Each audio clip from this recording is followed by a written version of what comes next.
one of the greatest gifts a man can ever get is a woman whose heart is with you. One of the greatest, it is one of the greatest gifts that will attract prosperity.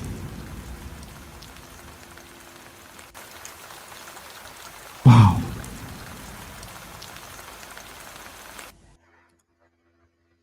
Person you choose as your life partner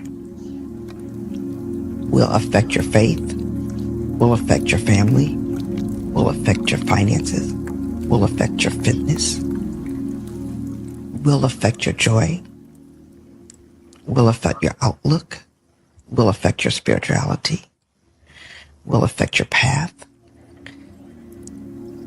I didn't realize that when I was younger, but someone said the most important decision you make in life is your life partner. Whoa. And after being with Ken for 30 years,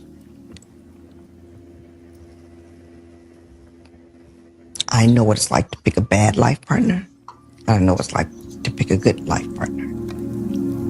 So in this moment, I would say your life partner.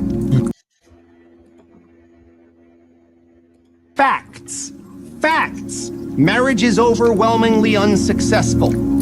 It is way more dangerous than skydiving. Yes, you die from the skydiving, but the chances of a catastrophic skydiving incident is like 0.0003, and one where you die is 0.00001. It's like very limited, the chances of dying from skydiving. Whereas the chances of divorce, again, 56% divorce rate. How many stay together who are unhappy and they just stay together because they don't give up half their stuff or for religious reasons or whatever? This is a technology with an unbelievably bad failure rate. Do more people die from marriage or skydiving? Well, I think more people wish they were dead from marriage than skydiving. I think most people's sense of self, many people's sense of self dies as part of an unhappy marriage. Like, it's not a question of will you die. It's that you're alive and not living your life in a way that's enjoyable or in a way that's authentic to who you are. And I think a lot of people are doing that as a function of the choice that they made of marriage. And again, I'm not saying don't get married.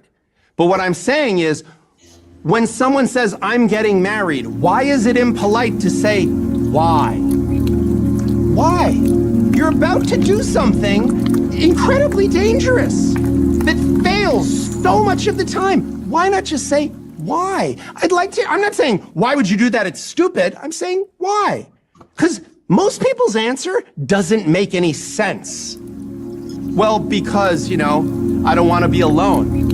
Wait, you have to get married to not be alone? Join a church group. I don't know. Join a baking squad. Join a softball team. You won't be alone. What does that mean? Well, I want to have, regular sex. Okay, I don't know that getting married is the solution to that.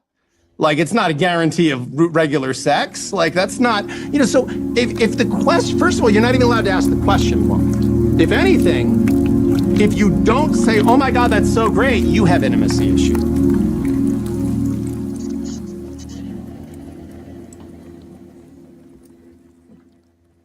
Good evening, good morning, good afternoon, good day from wherever you might be watching me from. This is Eating Pains again, and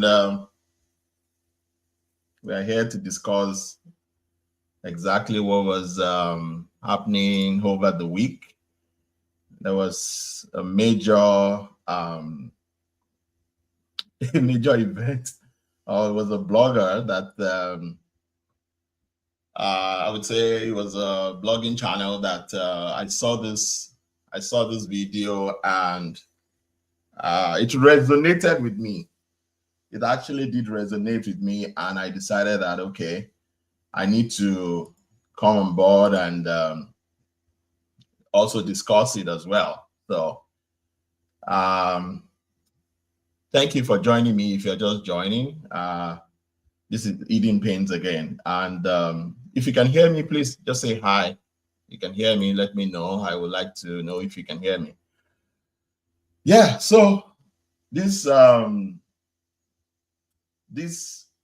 program is about this guy that it's now two couples, right? So it's now this lady is the person in the picture of these two couples. Now She made a man cry on a channel that I watched very recently, and I want us to analyze the video. So I'll be bringing on board the show.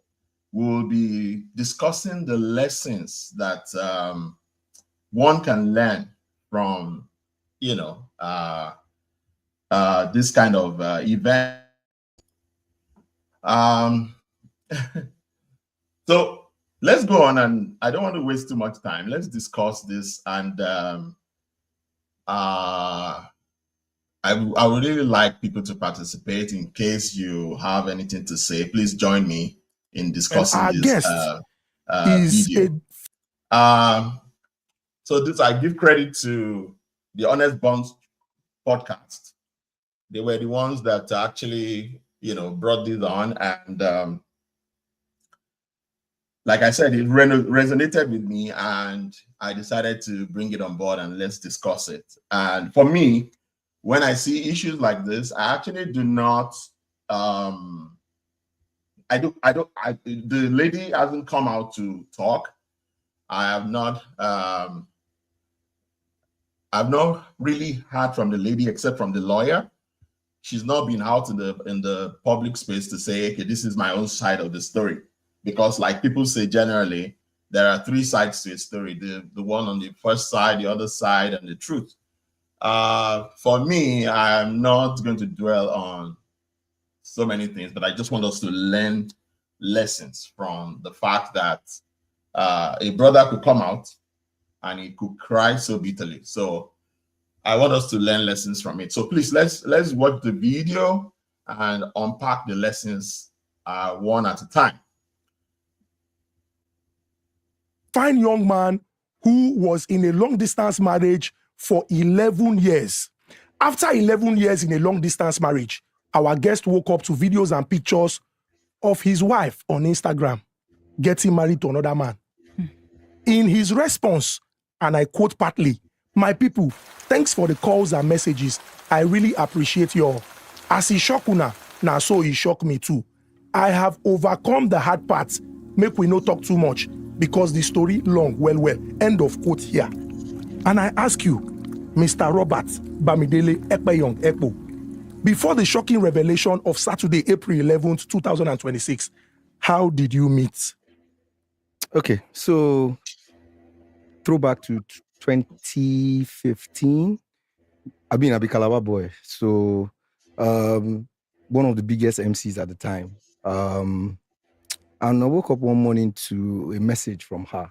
She sent me DM. Say, Peg, make I send her my number. You know how Instagram be that time. Would like pictures, he liked my picture, I like his picture, I like my just he came to my DM. Say, Peg, make I send her my number. It was funny, you know. I was like, who's this person? Because I like they get good sense of humor. So she texted me. I texted her my number. She called me. Apparently, in day on air, because she was working with Wazobi at the time. So I think her shift was like 5 a.m. or so. Starts at 5 a.m. And this was like early. You know, I would go wake up for morning now, just the press phone, you know. So I sent him number and he called me. So now we begin the gist, they talk. Days turned into weeks. In fact, like after a week or two, income Calabar. I said, I get wedding for any good that weekend. So he's like, oh, you dey try avoid to pay flight ticket. I said, no. Oh yeah, come. When you come, you fly back from Enugu to Lagos because there's no direct flight from. At that time, there was no flight from Calabar to Enugu. So Calabar to Enugu now by road. So she come. That was the first time I saw her. You know, my brother. Where did she come to Calabar? She came to Calabar, yes. Okay. You know, so and she you fell in love. My brother, it was. Hello. Is there anything like falling in love the first time? When I got to this point, I was like, first time you fall in love. Is that even possible?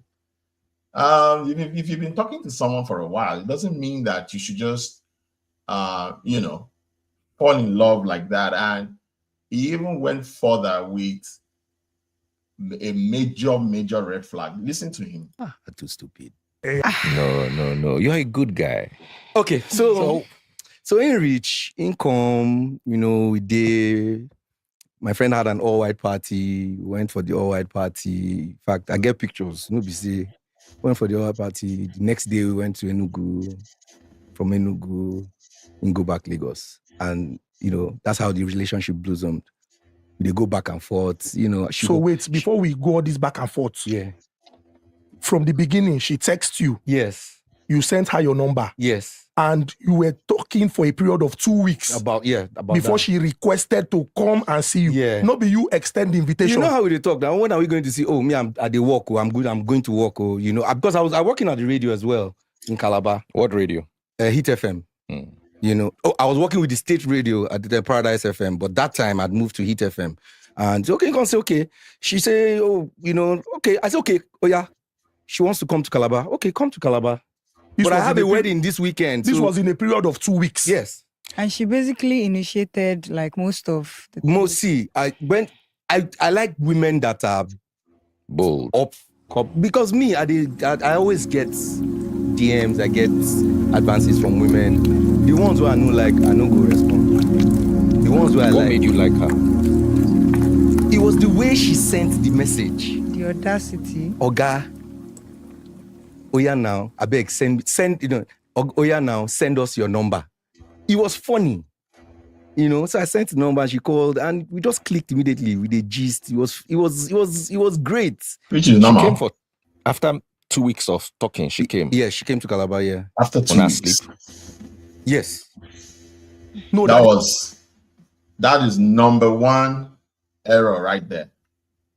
When I sleep, that was a major mistake. Why would you, at the first instance, sleep with somebody that you barely know? The moment you as even a woman, not just a man, even a woman, the moment you start, you know, copulating with somebody that you want to have a, you know, future plan with, or a future life with, you're investing into that relationship. You've already invested your body. That means you'll be emotionally attached. Red flags will turn to green flags for you when you do things like this. Red flags will definitely become green flags. Let's continue to listen. Freeze, that will not sleep. Sound like everybody we sleep now. We not knock. We knock now. Yes, now. Who initiated it? I don't know how it started, but we started kissing from the airport, my brother. Imagine that. So the chemistry between two of una don't was intense. It was crazy. The chemistry was off the hook. Oh my! I'm a popular Calabar boy. I was everywhere. There were girls all around me, and then immediately she came. Everybody can't no say, you get one baby, they come from Lagos, can't find this guy. Because she kept going back. We kept going back and forth. If he come like 1 week, I go wait another 1 week. Then I'll go come Lagos. I was staying in the apartment, 251 or something.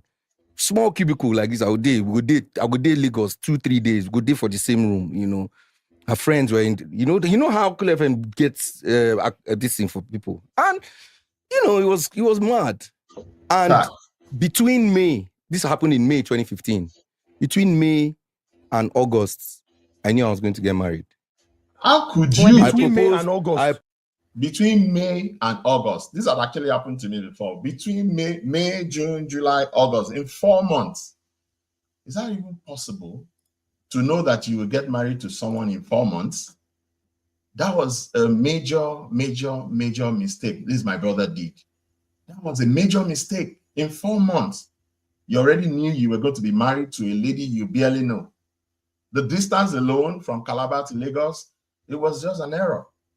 You don't get married like that. Proposed on my birthday. What drove you to propose? What was that thing that made you propose? We were always having conversations now. Oh, you know, and she told me that she was previously married, and I didn't care.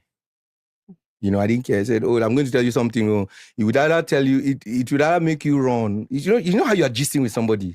It would either make you run or stay. And I was like, what is this? Oh, I was married before. Okay. Like, at what point did she tell you that? I can't remember, but it's obviously before I proposed. Because, I mean, I can't propose to somebody who's married. And did she tell you how many times she's been married before? At that time, no. But she just just told me said I was previously married, and I didn't even get to know the person's name. I didn't bother to ask. These are the things I didn't ask. I was madly in love. I didn't ask. So you get. Let me ask. You got together in May.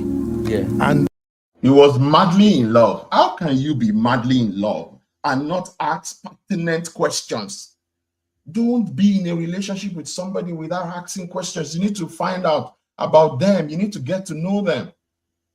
And look, it happened to the best of us. I myself, who is talking today, that's why I said it resonates with me. I had met somebody before and I got married to her April, May, June, July. I got married to the person in 4 months. It was the biggest mistake of my life. So it resonates with me a lot. You can't get married to somebody within 4 months. On your birthday in August, you had proposed. Yeah. Before you got together with her in May, and then your birthday in August, did you think about marriage? No. It crossed your mind as a guy man went fine. No, I be like professional bachelor at the time. You know, I was Calabar fine boy. I was the first MC in Calabar to buy a car. Do you get? I was living in, my parents were late. My mom died in 2009, November. My dad died in January. So, and we're just 3 boys. My elder brother works in Uyo. My younger brother was working with, what they call this, Nigerian at the time. You know, so we're living in a big house, just 2 of us, me and my brother. So I was living large. I wasn't paying rent. I wasn't paying anything. The state government gave my granny they named the airport in Calabar after my grandma. So anywhere I go, and Mama Grerepo, you know, that kind of thing. So I was, yeah, that's my grandma. You know, so I was living large. So I didn't think I was going to ever leave Lagos and leave Calabar. You get? I mean, we'll have events and the state government will call, and when it's my turn, I'll use it to tease the governor. I'll be like, Your Excellency, you know, maybe I'll give you an example. Say maybe in America, the JFK airport, you know, can you this one that the airport is named after my grandma, can you approve that I should be flying free? Everybody will laugh, you know, that kind of thing. So I was living large. Then it was 100K. I was the first MC in Calabar to be charging 100K. I didn't have rent to pay. I was just buying fuel, buying food. No responsibility per se. So apparently, I think he had a kind of rosy childhood, kind of, from what he is saying. I think he has it all good. So I don't think he has really seen challenges of life. If he has seen challenges of life, maybe when he was growing up, I think his story would have been a bit different. But let's keep going. My brothers were working, I was working, so there was really nothing for me to, you know, there was no girlfriend. And mind you, because of the kind of work I do, people, they feel, say, once you look at me, people would say, this boy na Playboy. So they labeled me a Playboy in Calabar. If you call my name, Robert, they go, that one way like woman.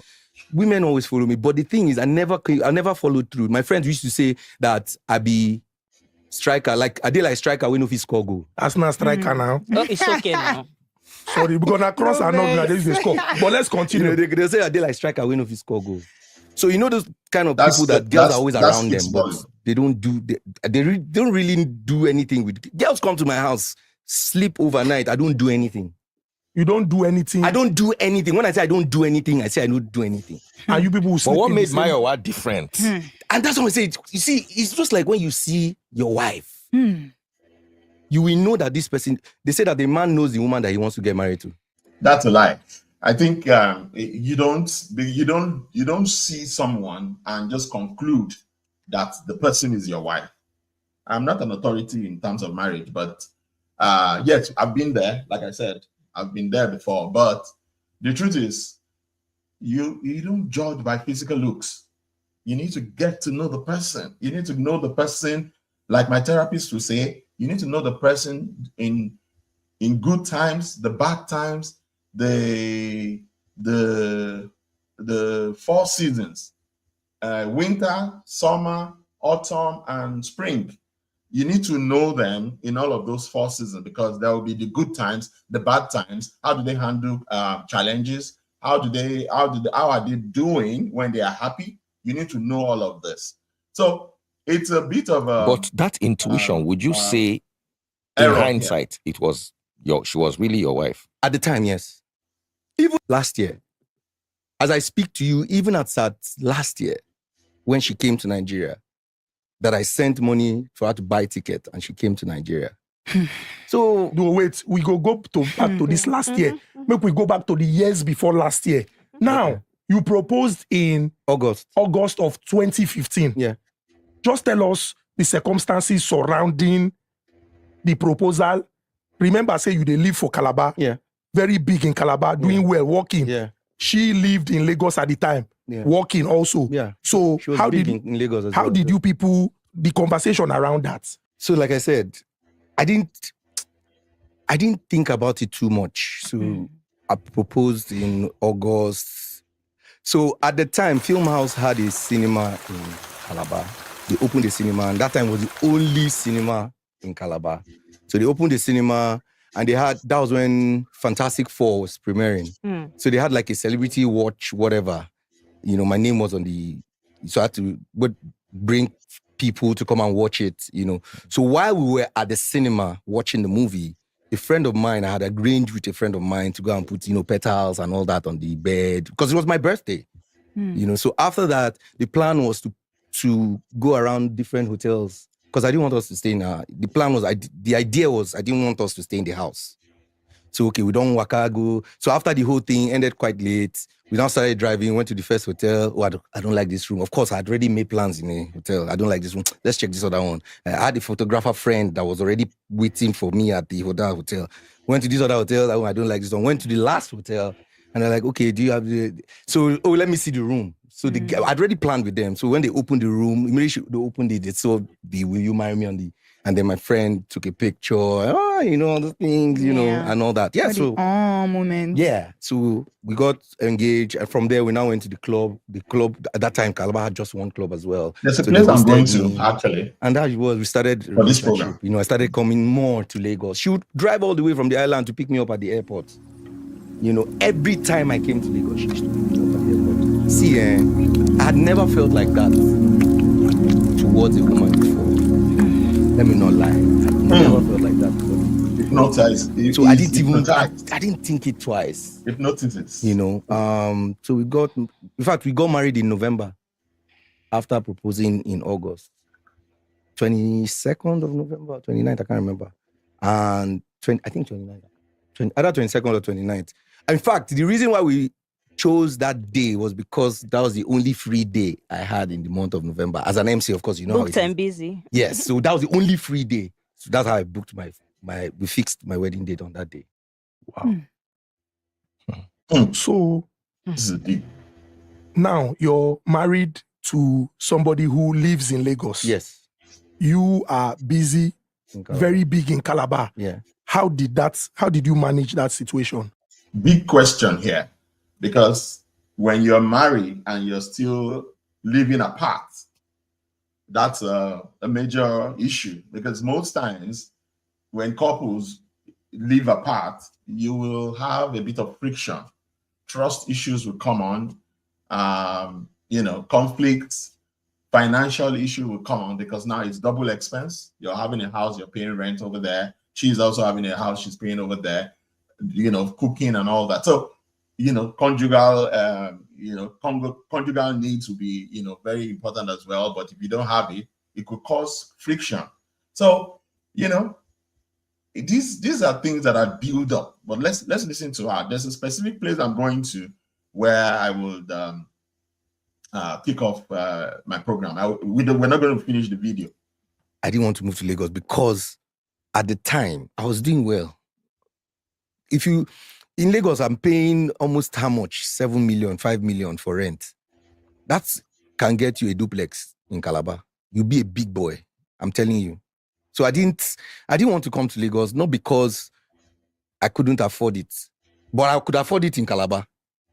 I was doing well in Calabar. I was the first MC to drive a car in Calabar. I was the first MC to always perform for the government. I was doing things.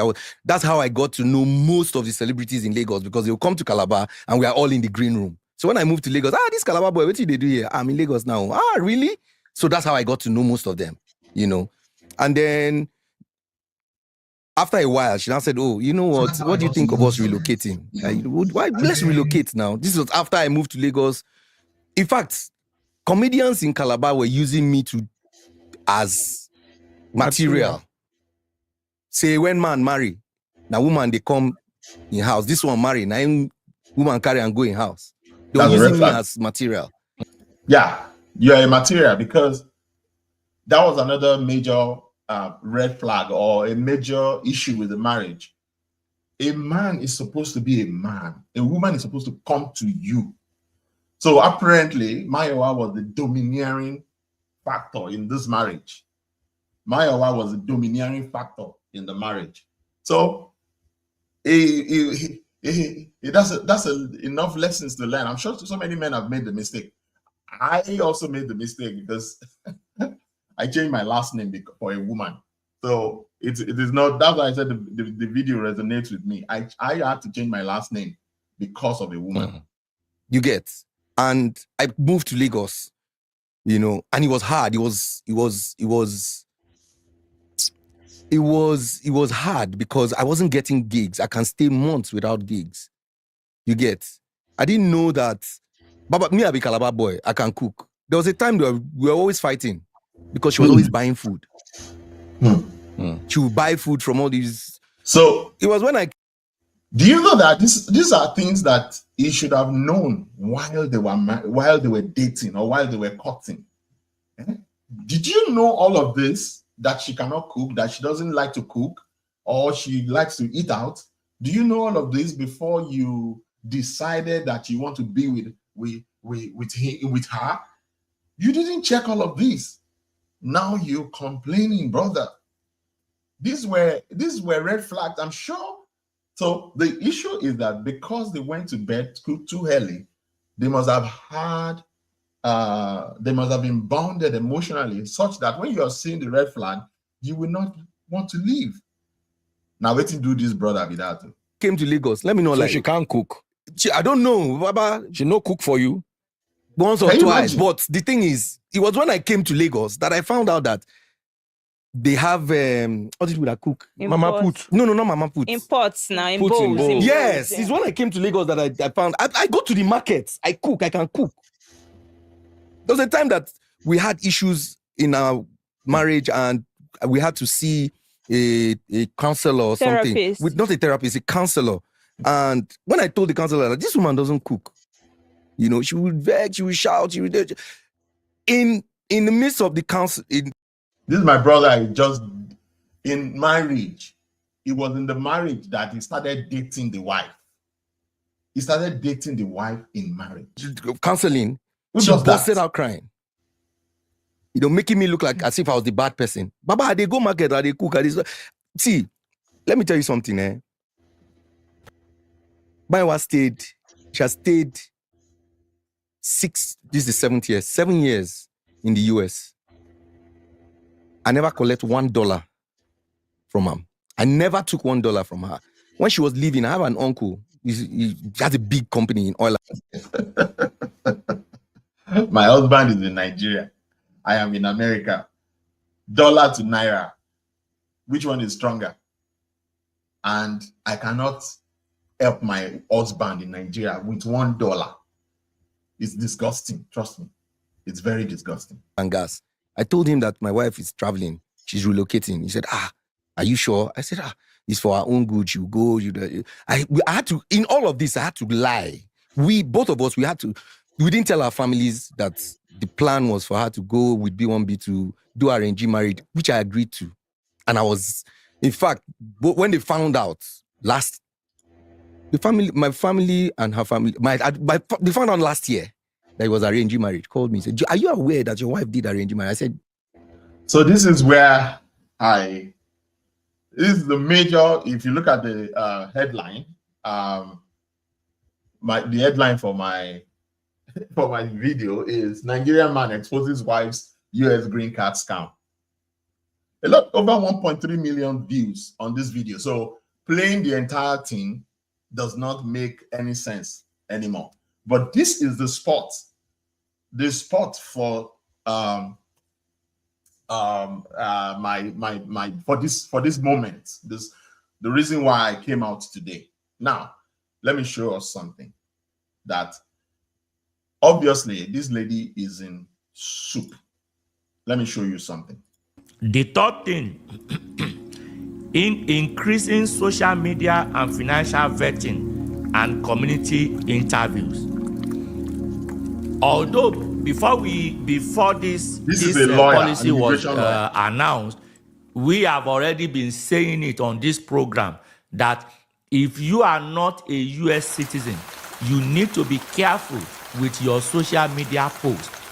You need to be careful with what you post online, electronically, either on Facebook, on WhatsApp, on Instagram, TikTok, and you see, I read something last week. I can't remember precisely where I read it, but I read something last week where the DHS admitted that they were actually using what do they call this thing? Malware, some kind of malware to actually, because a lot of people believe that conversation on WhatsApp is secure. It's encrypted. DHS admitted, I read it somewhere, I will try to find out where I did. They admitted that they were using some kind of technology to actually read messages on WhatsApp. So for those of you who believe that their communication is secure on WhatsApp, you may want to have a rethink. It may be secure to people like you and me, but as far as American government is concerned, they have access to all this information. I've always told my client that, look, these people have access to this technology. They are the ones that created all this technology. So the EU who invented a pencil also invented the eraser. So if you write something with a pencil, they can also clean it up with an eraser. So they own all these technologies.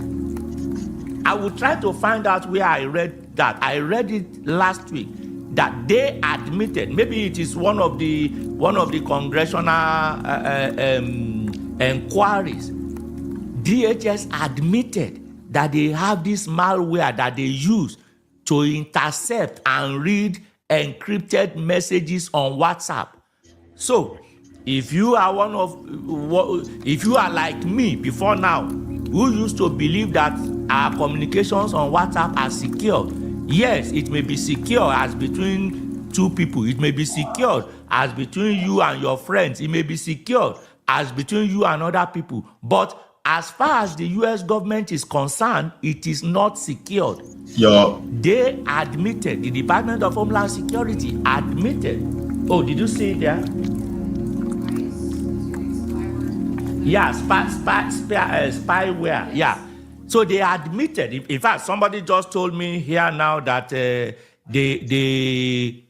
you just Google it? Yeah, it's on NPR. So what did you Google? So I Googled place where DHS admitted to using malware. Okay. If you want to verify it, just go on Google, type place where DHS admitted using malware to track WhatsApp messages. So they have this technology. So if you are like me, who used to believe that whatever we say or whatever we do on WhatsApp is secure, now you know. Be careful what you say online. Be careful what you write online. Be careful what you post online. It is very clear that all this security thing does not affect the US government. They have access to it, whether it is secure or not. That's the lawyer telling us that the social media is being monitored. That's a lawyer, a reputable lawyer here in the US. You can follow his channel, by the way, Dr. Olusegun Ashekun. I follow him regularly, and that is when I knew that this Mayowa girl, that sex is everything that she knows, she will soon be back in Nigeria. When a husband has good sex with the wife, when you have constant sex with your wife, when you dey knock your wife steady, e dey relieve frustration. Even if you no get money, even if things never arrange the way it's supposed arrange, there's a certain happiness that comes with it. Okwa.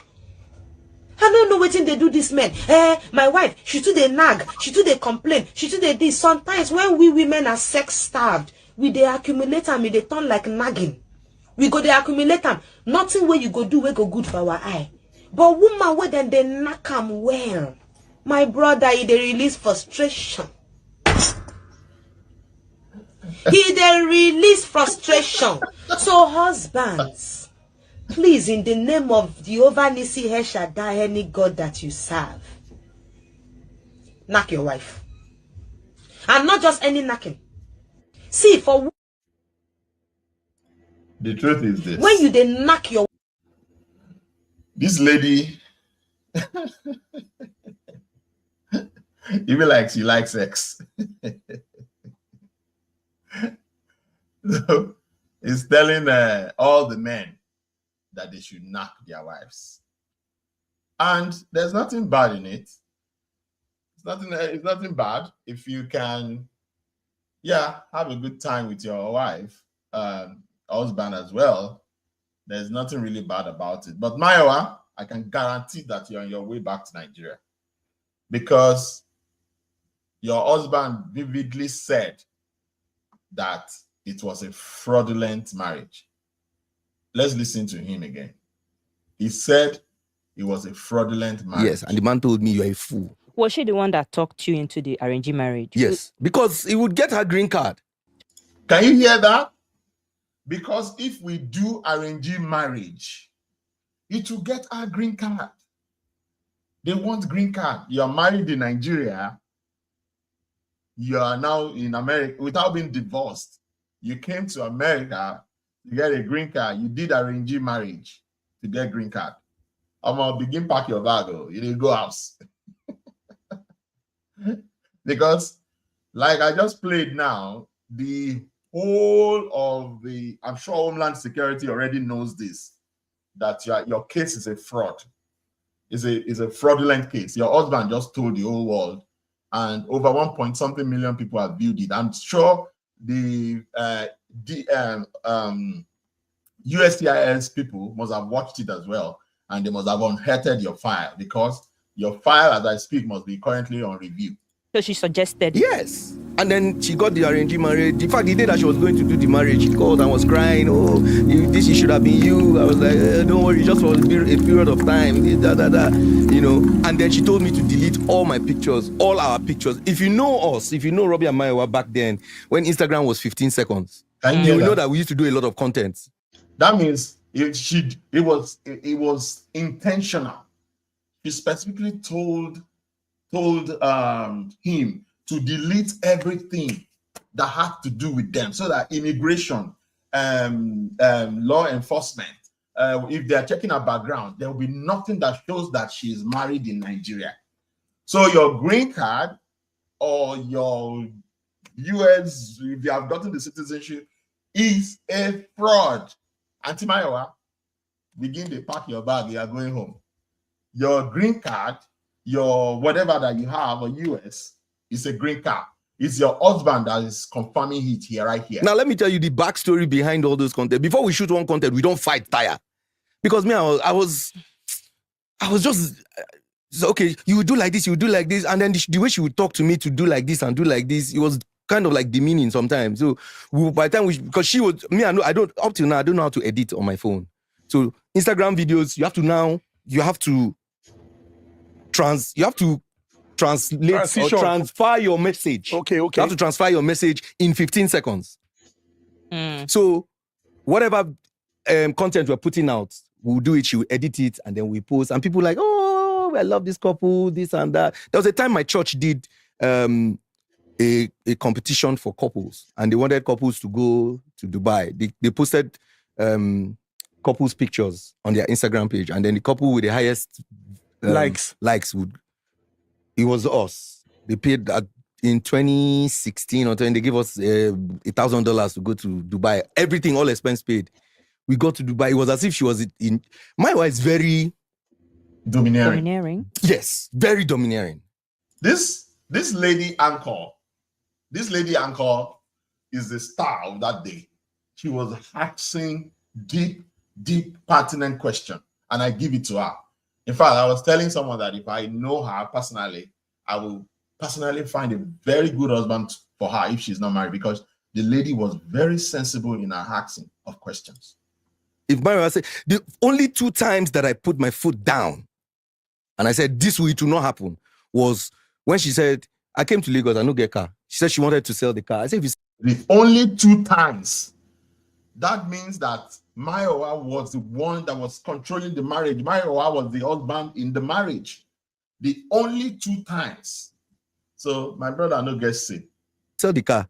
How are we going to be moving around? She said she will add money. She will buy. Of course, me, I no get money now. So it was one like I was bossing you around. So I said, no, we're not going to sell this car. That was the first one. Second one was when she said she wanted us to move to a bigger house. And I said, no, I don't want to move to a bigger house. But I like this place where we did. She said, no, that we move to a bigger house with all these tours back and forth. She tried to tell her friends. We now went to the place just before the Aja Bridge.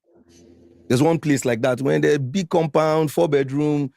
I just went there because I knew my mind was made up like that. I was not going to. I mean, where I'm staying, my house is where I've not moved out since I came to Lagos. I know people that they will stay in a house and then after a year they move. I just like the places. The proximity to VI, to Lekki is not far, especially now that they've done the road. But in 2017, I stumbled on a message that she sent to her friend.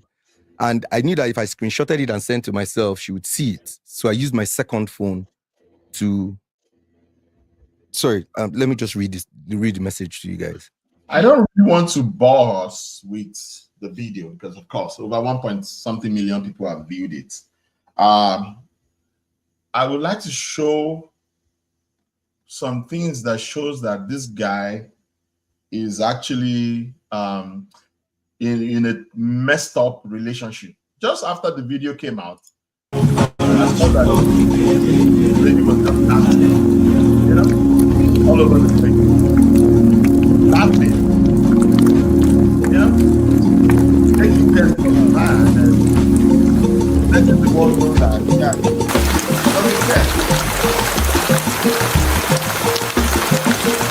Lua show me love when I no get nothing. Carry my matter for head. Now why I didn't get boss? This is my testimony. Ono masa wumbara hallelujah. Messed up lady. If it is a woman who is remorseful or feels anything for the guy, I don't think this is the next thing to do. But of course, I stayed on social media and I decided to investigate what's really going on. I was able to, come across some of the things that showed that the lady knows what she's doing. Let me show you something. Let's watch this. 1 minute. Let me just get this off. Man, may we not marry our enemy. The truth is, once you marry your enemy, you get it wrong. Let's watch this. Mayowa story, it actually has a very big twist. Because many of you don't know, if you bring Robert, you bring Mayowa, you bring David, then you will have to bring Tolu. Yes, Tolu, the mother of 2. Well, Tolu is David's wife, Mayowa's husband in Nigeria with kids. David's previous wife. And apparently Mayowa is a tyrant. She has reportedly slept with different men abroad, even supposedly broke a home. Yeah. So now you better grab your popcorn, click the follow button, and listen attentively to the end of this video. You will learn a lot. So where you can see David and Mayowa's wedding shoot. So you have to ask yourself, what do these two actually have in common? They are both in the US. They are both abroad. While Mayowa's original partner, Robert, and David's original partner, Tolu, are both in Nigeria. Now, this is 8 years ago. This is David and Tolu, the original wife. 8 years ago, then this is also David and Tolu, The original wife. So David is supposedly a gospel artist at that time, and presently is like a drummer to his church. As you can see, currently abroad is a drummer to his church. So 2019, David had a daughter with Tolu. 2021, he had another son with Tolu. So 2 kids before David moved abroad. Well, most of you didn't know this. This is what you see on social media. So you have to ask yourself, did David divorce the mother of his 2 kids in Nigeria? His supposed first wife before actually trying to marry Mayowa. And this is his first wife, Tolu's current page, as you can see. But now, Mayowa, most of you didn't even know that as at 11 years ago, it was Mayowa that actually asked Robert out. Okay, just watch yourself. By the way, how long ago did you meet? 2015. Okay, and you've been married for how long? Since 2015. Ah, you met on the same day and married on the same day. Married 5 months after we got. Oh my goodness! When you see what you want, I mean, she slid into my DM, so yeah. Was that what happened? Look, I'm a confident woman, okay? So it was what happened? I'm a confident Answer woman. the question. And when confident women want something, they just go. Oh shit! So we already have information that last time Robert Somayowa was in 2021 until last year that Robert Somayowa and Mayowa actually went to do BB health, and that Mayowa was taking contraceptive so that she wouldn't get pregnant for Robert during the time of their 11 years long distance marriage. Now these are private chats between Robert and Mayowa. Now you should ask yourself, what are the escapades and the adventures that Mayowa had been up to all these years abroad? Like all the men she had reportedly been with before deciding to actually settle for Davy. Well, a lady dropped a comment that actually caught attention. You see, I am sprinkled in sugar. She cheated with my ex-husband, so I believe everything he's saying, that Mayowa cheated with her ex-husband. So if you check her profile, look at that story. Now see, authorized user credit card that was opened by my ex-husband for Mayowa Lambe in late 2020. What? As at 6 years ago. Look, Mayowa Lambe, like Wells Fargo. So this lady's ex-husband actually was cheating with Mayowa while Mayowa was being married to Robert in Nigeria. Like she even got the lady's ex-husband to open a credit card for her, right? Actually, it can't be like say Mayowa been they used to do on this man, because she actually got the man to actually file and send the credit card to their matrimonial home, to his matrimonial home. Look, next slide. Further evidence, this card was, mailed to my marital home, and to make matters worse, I continue to receive mail of other credit card offers for Mayowa Lambe. Like, even the ex-husband was getting other credit cards, because this one is from Wells Fargo. This is women. Like, what the hell? Now, to drop more proof, right? By, I am sprinkled in sugar. Look at the picture her ex-husband, right? Took at a mall, and like this at the same mall. Mayowa on her page, she took the same picture too, so they snapped each other. This man was cheating on his wife with Mayowa, while Mayowa was cheating on Robert in Nigeria with this man. This I am sprinkled in sugar's ex-husband. Wow. Then look, another, you see, this is some of the credit card offers which could come to my former marital home in the name of Mayowa. This man was supposedly opening different credit cards for Mayowa. A total sweet like that. Oh, sorry. Let's get back to business. Like now, look, another. This is message between Yusuf Fatai. That's the name of the woman's ex-husband, aka Tunji or TJ and Mayowa Lam. Like their chat. See, thank you so much, sweetheart. Fine, just woke up. How are you doing? Cool. You're able to settle your rent. This morning, this man was actually paying Mayowa's rent. Baby boo, he claimed he never bought her the car, but what do I know? This man actually still bought Mayowa a car. Oh my, total sweet. Nothing you want tell me. Yeah, you can't tell say make David we get wife for Nigeria. Like Joshua, Mayowa. I give it to this lady. So well, newsflash: if you're here to get your own free 3,000 naira, run now to Apple Store and Play Store. Anyway, that is that is one blogger right there that I had to, show us the skills of Auntie Mayowa. Let me show you another blogger that that it was crazy. Let me show you this one. Another bad blogger. that Mayowa had been all over the place. That shows that she's crazy and she's been enjoying herself. You have to be careful who you're going to get married to. I'm trying to move away from this Mayowa and Robbie situation, but yo, the plot keeps thickening. I swear to God, it's more or less as the day goes by, we are unboxing, Pandora's box. But yo, I am sprinkled in sugar posted. Maybe Homeland Security and investigations can let us know if it was my ex-husband, Yusuf Fatai, who invited Mayowa to America. I said Mayowa is coming home, sir. She's going home because I'm sure this is the biggest scandal in the internet right now in terms of a a fraudulent Nigerian who decided to, get green card fraudulently. The husband, I'm sure that Robbie did not deliberately go online to go and, say that. He was just telling his story. But Mayowa, Bola Tinubu, they wait for you. After he had secured his citizenship through marriage to me. Whoa. This Mayowa gets so many things. Jesus Christ of Nazareth. Bro, this Mayowa go answer questions while lights are lie. So now there are two new additions. There's somebody called Fatai and his ex-wife. They've added them into this G. So it's no longer Mayowa and Robbie. We are dealing with 4 people. You understand? So the plot, you can see why I said the plot is thickening. Now she said, I have suspected the same thing that Fatai, my ex-husband, had applied for Mayowa to come to the USA. He has previously applied for visas for other people in the past and into falsified documents/passports. He had previously proposed to Mayowa prior to meeting me. And was actively dating her while married to his Slovenian wife. Yusufu.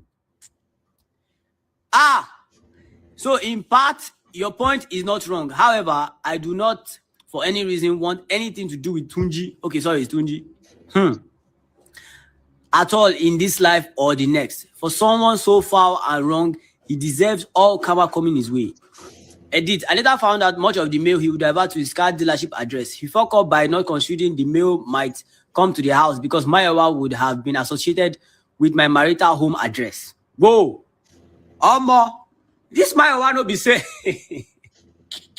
He actually admitted to opening credit card for her after confronting him. He claimed to be helping his former girlfriend/fiancée, who at the time was married, all the while still married to me. For you, that level of betrayal may be fine, but for me, it is very wrong. Furthermore, it's not today that I expose all of this. I previously blogged about it and did TikTok about it in 2021. Yay. Finally, the betrayal came from someone I had married to and not Mayowa. Whoa. Which is why I continue to expose all my ex's atrocities. Bruv. You see how these people actually keep exes as friends? I tire. Nigga, they're still fucking, bro. They are fucking. So she exposed some chats. She said, this is message between Yusuf Fatai, aka Tunji or TJ, and Mayowa. Bro, once a woman is still saying, I'm talking to my ex, I'm still, even a man, women, if you are here listening to me, if a man is still in touch with their exes, if you are, if somebody's an ex, the person's an ex, what are you talking about? What are you discussing? Imagine Mayowa keeping in touch with all sorts of exes. Let's continue to listen. Lambe. CEO Mayowa, bro, 2021. Okay, we can't really see a lot from here, Sha, but this is just diabolical. This is the mail thing that you're talking about. Why is your ex-girlfriend receiving mail to the house? Whoa. You know you do a lot of shit that's a straight violation. Like one, why does she have our address? You say she's a friend who you lied about seeing a few months ago. What kind of thing is this? So you're supporting her or what? What the fuck is all of this? You're always doing some straight up disrespectful things. Like, why are you still in contact with her? So clearly you still have something with her. Whoa. Just totally disrespectful and no disregard for me at all. That's exactly why you do these kind of things. Bruv. Bro, this guy's ex is just ravaging, bro. She's in the comments. She said, very good. Make them cuckoo pull Yusuf Fatai, USCIS file, and the invitation and people he has sponsored to America using my marital address at the time. Whoa. Then she was replying to her. She now said, me too. I am an unsuspecting spouse of someone who not only used but harmed me. which is Yusuf, who happened to be her. Guys, do you know that this incident alone, that is why Nigeria fell on the list of the 75 countries that they banned. Right now, the US embassy in Nigeria has shut down now. They're not working. They're just doing skeletal job. Skeletal job, probably they're working, maybe they're doing issuing visa or whatever consular services to government officials. They're not, nobody, even our visa now, if you have a US green visa, they will once you get to the border, or you get to the custom at the border, they can revoke it. Anything coming from Nigeria because of things like this. And you know the sad thing about it, just last week, was it last week? USCIS and Homeland Security, they decided that they want to review all the green cards. My own is now among them. I got my own through. I got my green card through education, through my degree. If you want to know how I got my green card through my education, just drop a comment. We'll talk about it. We'll chat about it. But meanwhile, anybody that got their own green card through marriage, if you got your green card through marriage, almost scrutiny is burial. Now that my one now has even worsened the case of Nigerian applicants in terms of green card, and the ones that are current, that are pending, to worsen the case now, the ones that are pending will be damned fraud. It means that the cases that are currently don't review, or what the current cases that they are checking, they are fraud. This is nonsense. When you are a very bad person and you're trying to, you think you can do things and go scot-free. You think you can hurt people and go scot-free. Now, honestly speaking, Robbie was just talking innocently. He was just telling his story. He doesn't even know the implication of what he was saying. While like the lie, go see, my wife is gone. If she doesn't go to jail first, because that's a fraud, that's deliberate, they call it misrepresentation. She has misrepresented to the US government. She's gone. She might either go to jail first before she gets deported, because I'm sure for a whole month, this is what they will be reviewing USCIS currently. All Nigerian applicants. Once you have a Nigerian name, or your origin is Nigeria, or your current passport is Nigeria, back there, you are toast. If you submitted your application and it is Nigeria and you are saying you are from Nigeria, married to an American, you can escape it. Everything there for everybody right now. I know they did, but my don't spoil everything for everybody. How can you be so wicked? You now. That is why people say karma is a bitch. Karma is indeed a bitch. Karma is indeed a bitch. You think you can? There are some people you cannot hurt and go scot-free. You cannot hurt some people and go scot-free. Well, I can tell you that innocently. Robbie was just talking. He was just telling his story. Let's continue. Former boyfriend prior to marriage. Now Yusuf opened the credit card for Mayowa. Before this, I put them online in 2021 on my blog and Instagram. Nobody today I talk on. The Mayowa girl caused serious issues in my household. Are you see? So I go talk my own, share my mind, my experience. Bruv. I hope that after this one, I don't log out. But I see some another one. Log out. You cannot log out. I see some another one, guys. I see some another one, bro. I don't tire for this gist. No tire. Guys, I'm trying to move away from this Mayowa and Robbie situation, but the plot keeps. No. That is the just listen to another one though. I want you to not serious, babe. Listen to this one. Another woman came up and it was on Daddy Freeze's show.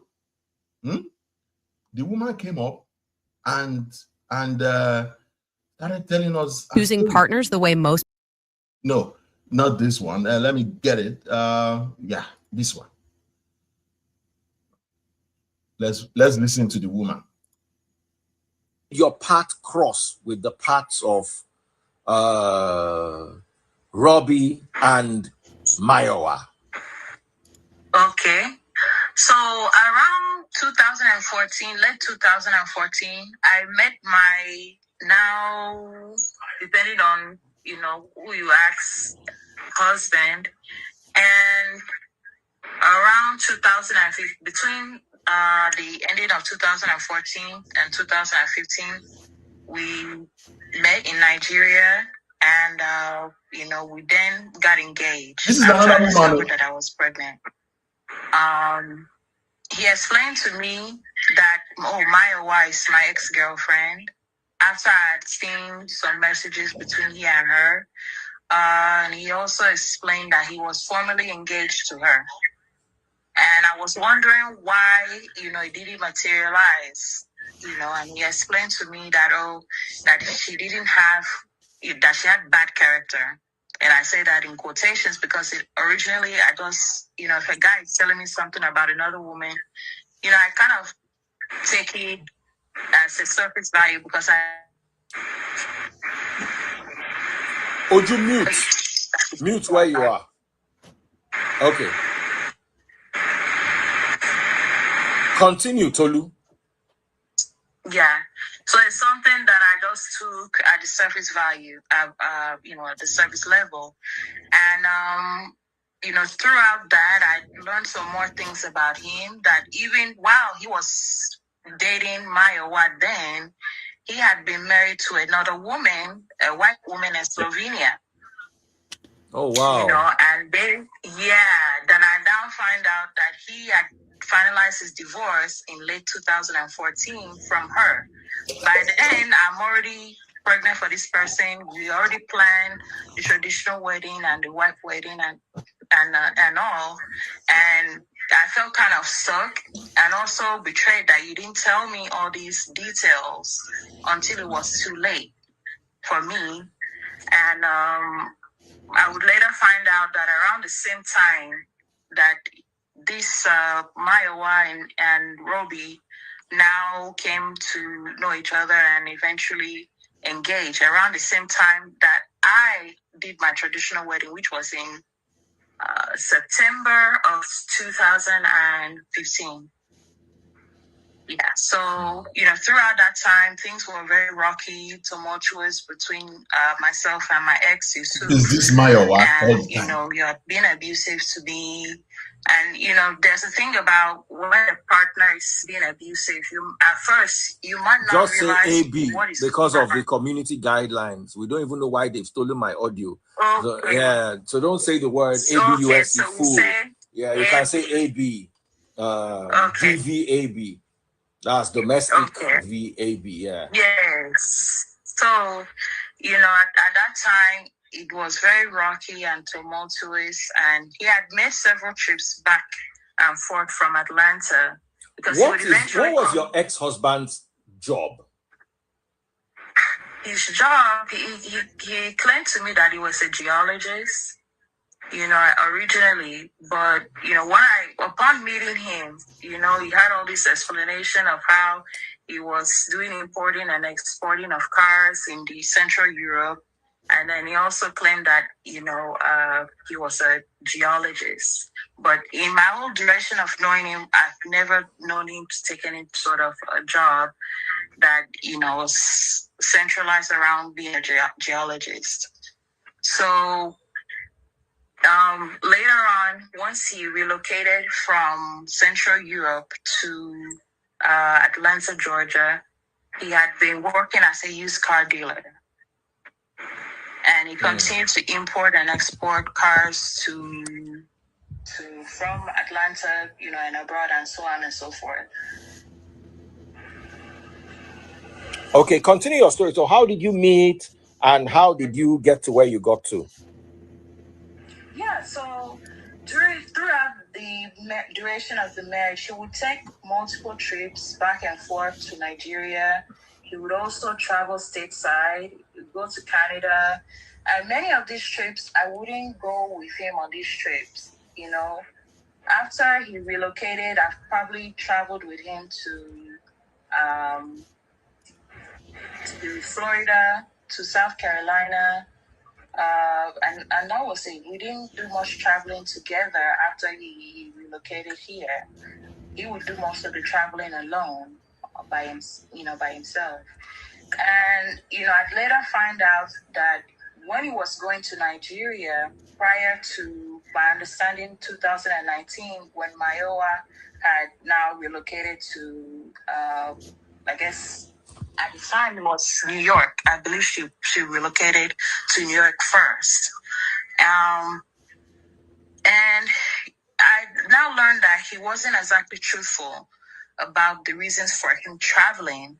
And I suspected that maybe he had still been seeing her off and on.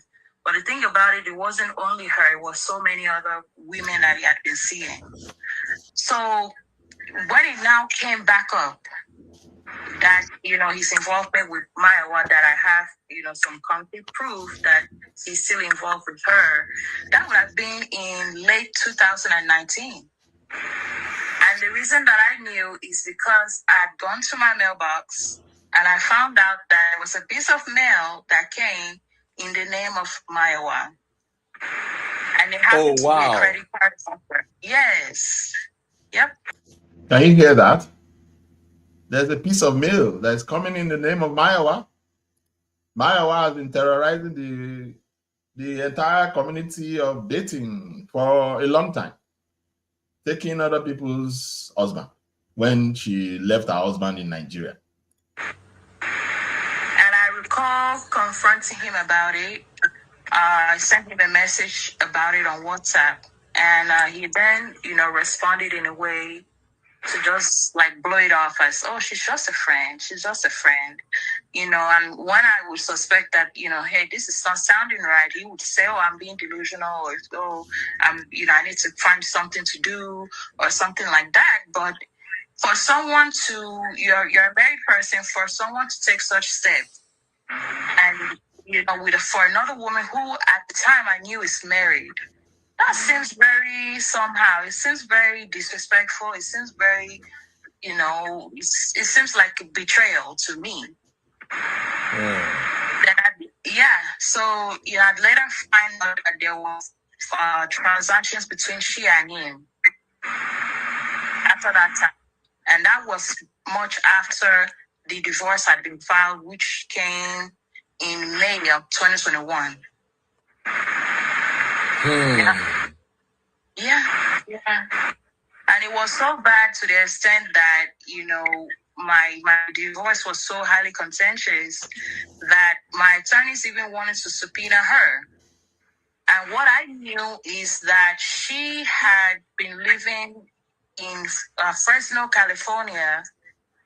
And then from Fresno, California, she now relocated to Texas. And I was the time of he found out in 2019, and actually getting more evidence. It was text messages on that I posted on my story that he had somehow been supporting her financially, even Imagine to that. the extent of maybe helping her to get an apartment In Dallas. in Texas. Texas, Dallas. Or wherever. I don't know exactly where the apartment was. Was in Dallas. And, these are things that he didn't deny. He didn't deny that it was true. He actually admitted that he was cheating.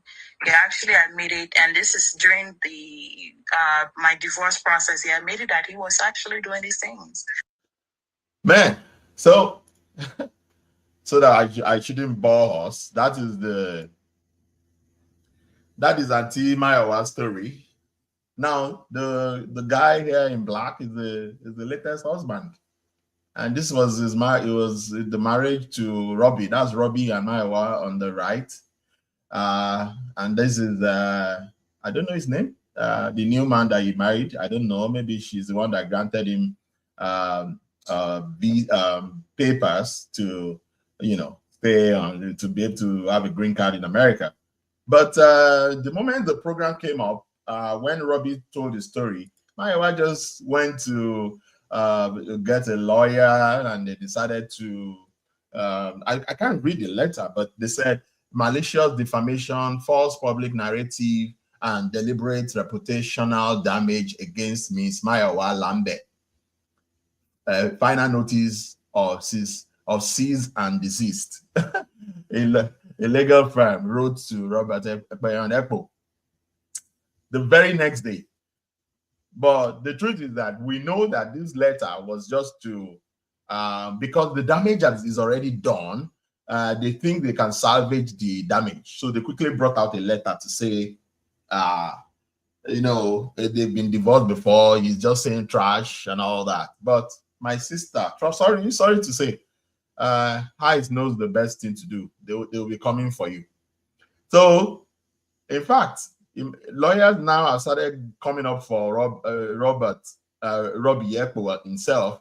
Another lawyer said, "Omo, let me." Somebody wrote in the this thing that Mayowa has issued a cease and desist on her ex Robbie over false and defamatory statements that are being circulated publicly. She said there is no existing marital relationship and there is verifiable evidence contradicting his claim. Demands issued. Stop all defamatory statements, take down all false content, issue a public retraction and apology, pay $100,000 in marriage. Failure to comply within 48 hours will trigger legal action, no further warning. But I can tell you categorically that a lot of lawyers too have already, stood up for Robbie because they know that Mayowa is just trying to do what we call damage control. Unfortunately, it's too late. Now, when I listened to the story, I asked myself, what are the lessons that one can learn from them? But before we can learn the lessons, we need to know what really, happened to Robbie. And I was able to do some bit of research. The research I did was that about mental health and the challenges of a man going through this kind of situation.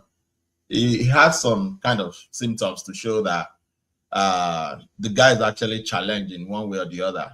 And the first symptom is the betrayal trauma. The person closest to him violated trust in a profound way. That is why he's crying so bitterly. The second one is humiliation and shame, especially if he feels replaced by a woman or if his community knows. Because what happened to him was kind of shameful and, is kind of demeaning, when people know you're already to a woman and the woman is gone, married to somebody else. It's kind of sad, Identity collapse. His role as husband feels erased. He may question his worth. Yeah, because his identity was lost. His role as husband feels erased. He may question his worth. Intrusive thoughts, mental images of her with someone else, replaying signs he missed. I had this experience as well. I will be imagining somebody else with my ex-wife and all that. I know that he's going through that. He definitely will be imagining that, especially imagining them in bed, all those experiences he used to have. You imagine that somebody else is having that experience right now. It's a very sickening thing. It's not a good thing. Helplessness. The marriage happened overseas.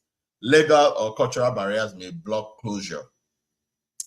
Then there's the attachment injury. Further relationship may feel unsafe or impossible. Now, there are red flags that shows that or that suggest that he needs professional help.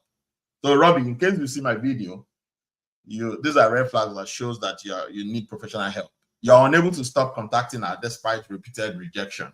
Because from your long video, it showed that even when she was rejecting you, she came to, how can a woman come to Nigeria, met you at the airport, and she could not hug you, she could not kiss you? A woman is coming to Nigeria, she got to Turkey, she could not tell you her whereabouts. She's coming over, she's not updating you, she's not excited to come home. To worsen the case, she's telling you you cannot be on the same bed together. You should sleep in the living room while she stays on the bed in the room. Somebody that has been away for years. Now the person is in the country. Who is supposed to fire themselves all night long? But you were not seeing the signs. She had rejected you a long time ago. But you kept going back to her. Those are signs that you need therapy. Blaming himself entirely while excusing her deception. I'm sure you were doing this. You're blaming yourself because if you look at when I watched the video, I saw you doing a lot of blaming of yourself on the video, which is expected, of course. That's normal. It's a sign that you need help. Losing significant weight, unable to walk, or having suicidal thoughts. Thank God you were not having suicidal thoughts, but these are signs of someone who needs therapy. You are stuck in the same intense distress months. You're stuck in the same intense distress months or years later. So, my brother, these are signs that you need help. I'm going to share green flags of a very good person.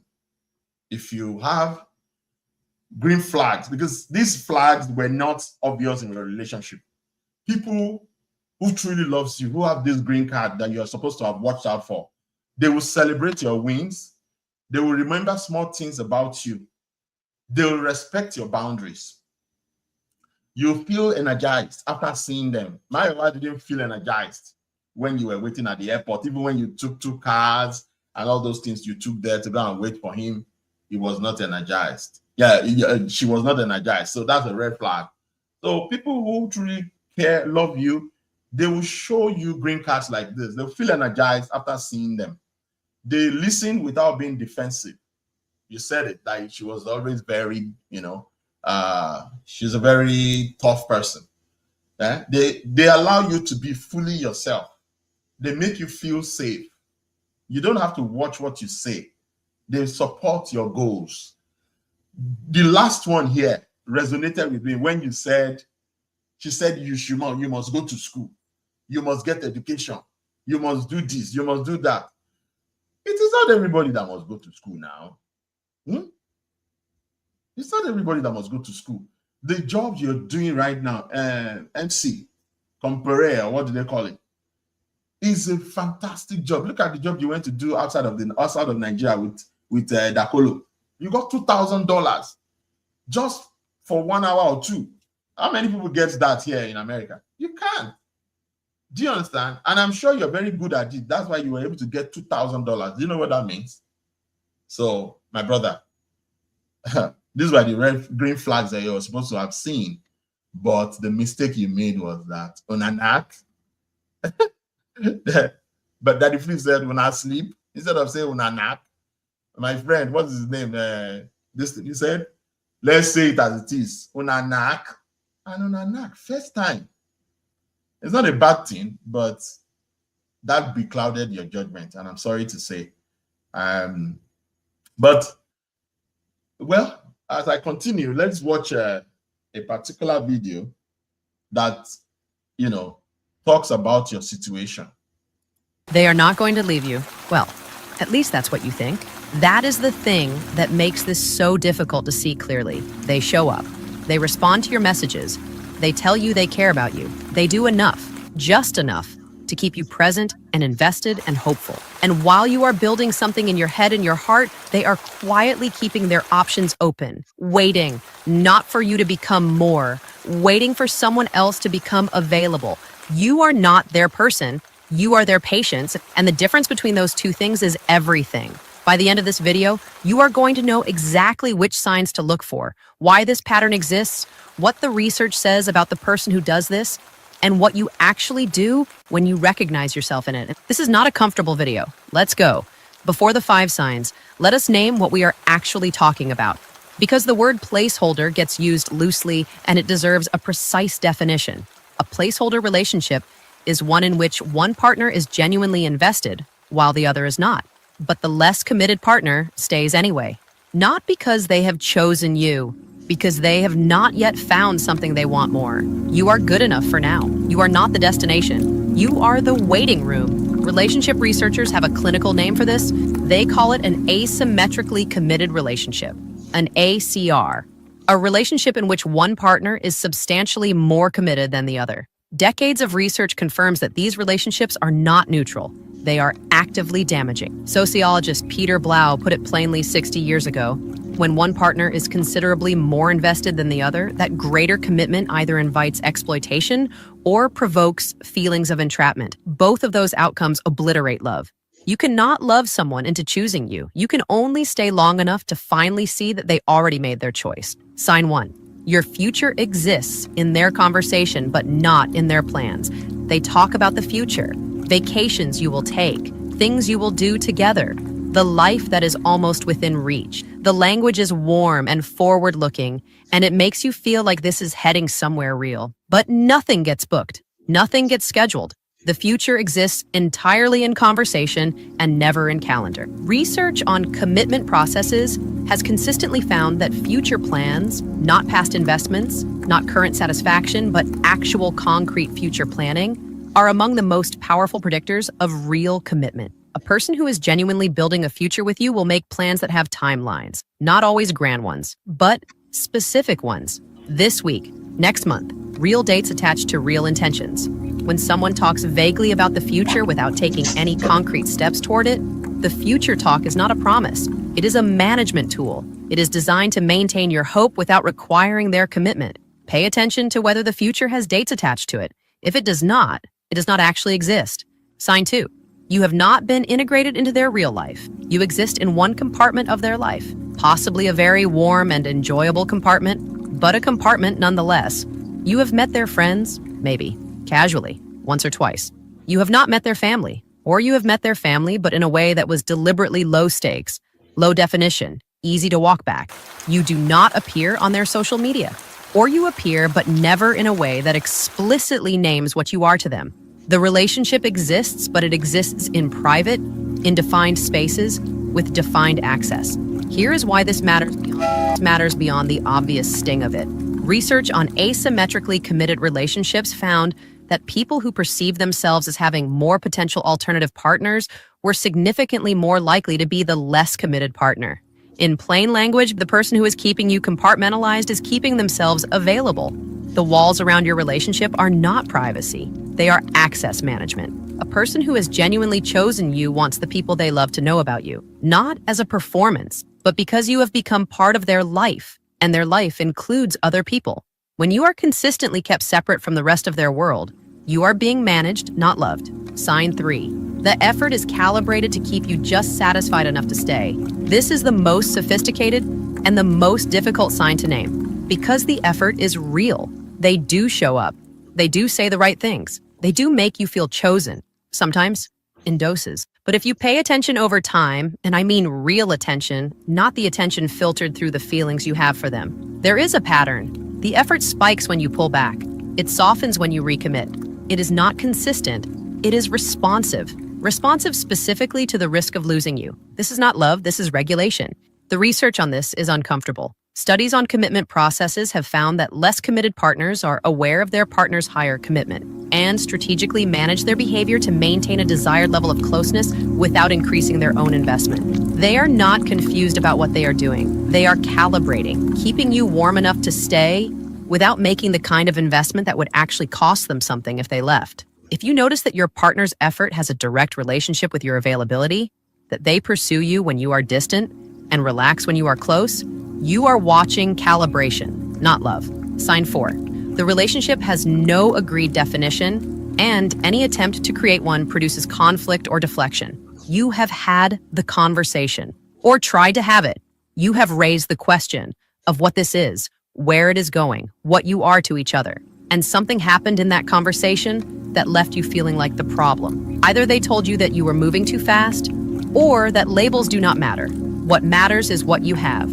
Or they got defensive, and the conversation somehow ended with you apologizing for asking. Research on asymmetrical commitment found something specific about this dynamic that deserves to be said clearly. When one partner is unable or unwilling to declare their commitment, it makes it significantly harder for the other partner to feel secure, predict the future, or make informed decisions about their own life. That ambiguity is not an accident. Ambiguity is the product. A person who is genuinely committed to you is not threatened by the question of what you are. They may be nervous about having the conversation. They may not have the perfect language for it, but they will not make you feel punished for is telling you something the other person is not. Sign 5. Your gut has been right the whole time, and you have been negotiating with it. This is the sign that precedes all the others. The one that was there first before you had language for any of it. The specific, quiet, persistent feeling that something is slightly off. that you are slightly further out on a branch than they are, that you are building with someone who has not fully picked up their tools. You know this feeling. You have known it for longer than you want to admit. You have explained it away. You have given context to it. They are busy. They are scared. They have been hurt before. They are just not ready yet. You have done an enormous amount of intellectual work to silence a feeling that did not require any. The Attachment Project's research on placeholder dynamics notes that gut instinct is among the most consistent early indicators that something is wrong with commitment asymmetry in a relationship. Not because your gut is always right about everything, but because your nervous system has access to information your conscious mind is refusing to process. The information is in the patterns, in the small moments of not quite being chosen, in the conversations that get deflected, in the future that keeps receding. Your nervous system has been reading those patterns and filing reports. Access to information your conscious mind is refusing to process. The information is in the patterns, in the small moments of not quite being chosen, in the conversations that get deflected, in the future that keeps receding. Your nervous system has been reading those patterns and filing reports. You have been marking them unread. So what do you actually do? First, stop performing confidence you do not have. The instinct when you recognize this dynamic is to become less available, more mysterious, more of a challenge. And yes, that may temporarily increase their effort, because less committed partners respond to the perceived risk of losing access. But a relationship built on manufacturing that risk is not a relationship. It is a game. And the moment you stop playing it, the dynamic returns exactly to where it was. Second, ask the question directly and treat the response as the full truth, not the words, the response. Their hesitation, their deflection, their sudden reframing of the question, that is the answer. A person who wants you will tell you, not perfectly, but clearly enough. Third, and this is the hardest one, factor the time cost into your assessment. Every month you spend in a relationship that is not moving toward what you need is a month you are not available to something that could. That is not a small cost. Over a year, over 2 years.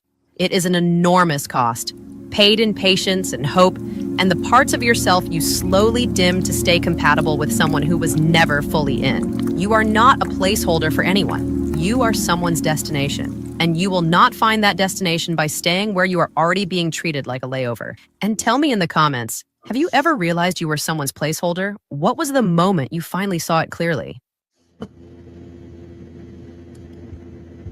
So, apparently, Robbie was a placeholder for Maiwa. Yes. Robbie was just a placeholder for Maiwa because Maiwa had not met her husband. She had, plans. She had places to go. The next one will be, let's learn. What are the lessons that we can learn from this experience? If you're young, if you're going to watch this video in the future, what are the lessons or, things that you can learn from what happened to Robbie so that it doesn't happen to you? So Robbie's case was an invisible wound, betrayal, trauma, and relationship, grief, and how to be healed when the one you trusted break you. Yeah, betrayal doesn't just hurt, it rewires your brain. Yes, it rewires your brain. I think my slide is large. Anyway, it doesn't just, it's not just hot feelings. It's not just hot feelings. It's a survivor response gone wrong. Survivor what? Response gone wrong. Your brain treats betrayal like a mini earthquake under your foundation. It could be very devastating. That is why Robbie could not hold it. He was crying. He couldn't help it. He couldn't believe what happened to him. That is why a grown man could be on stage crying. But he's not sensitive. You are just mourning the person you thought they were. Robbie was just mourning, mourning the person that he thought Maiwa is. But Maiwa was not a real person, was not a good person. You are not too sensitive. You are mourning the person you thought they were, just like I said. Sometimes you need to check your childhood trauma. You need to check the connection between your childhood and your adulthood. If you experience betrayal as a child, broken promises, neglect, emotional abuse, parentification, etc., adult betrayal hits an already open wound. So if you've experienced childhood trauma, maybe when you were young, you had broken promises, a parent neglected you, there was emotional abuse, maybe by another parent or a caregiver, it will give you wounds. And when you now start experiencing neglect in adulthood, it reflects back to what you've gone through when you were young. So adult betrayal hits an already open wound. You may blame yourself faster, stay longer, or dissociate when triggered. So these are things you experience if you have had childhood trauma.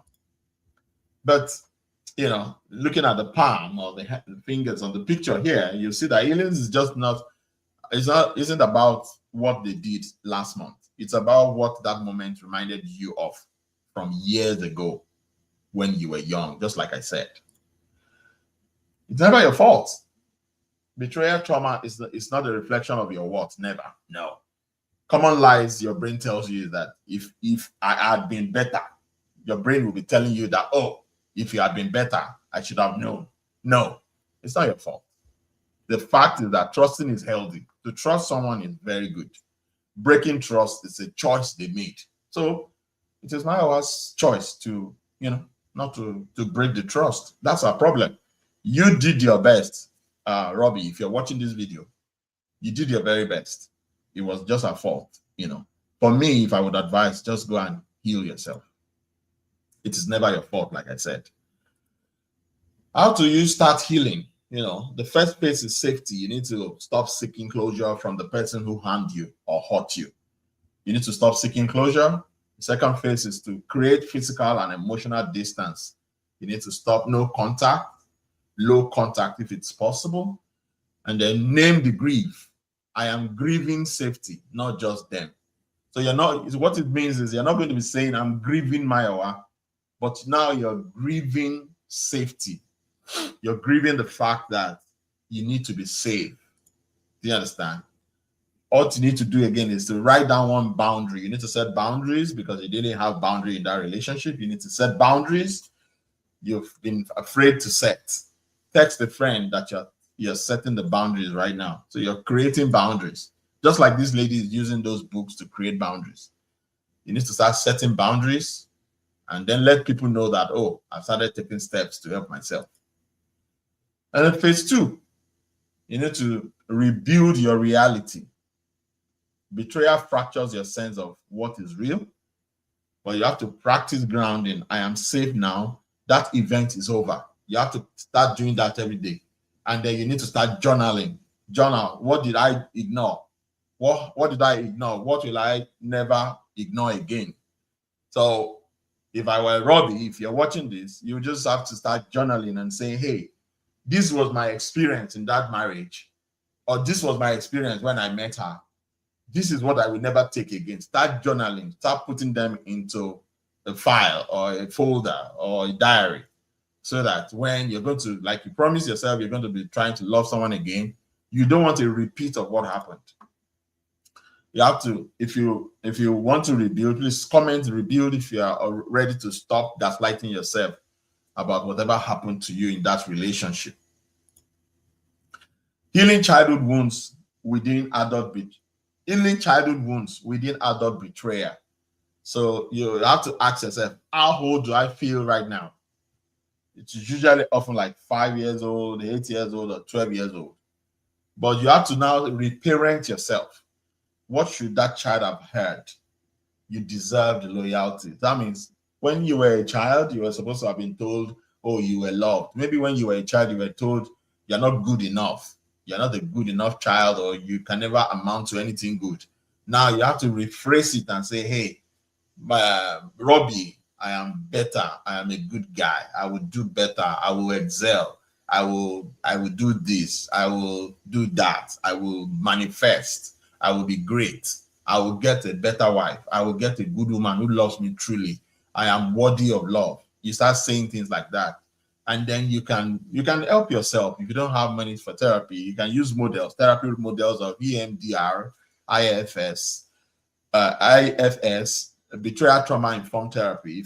If you use these models, you can help yourself. And for anyone who's watching who needs therapy too, this model is very good for you to use.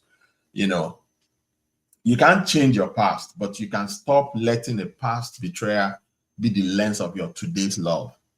As a child, you cannot change that past, but believe me, your future can be better.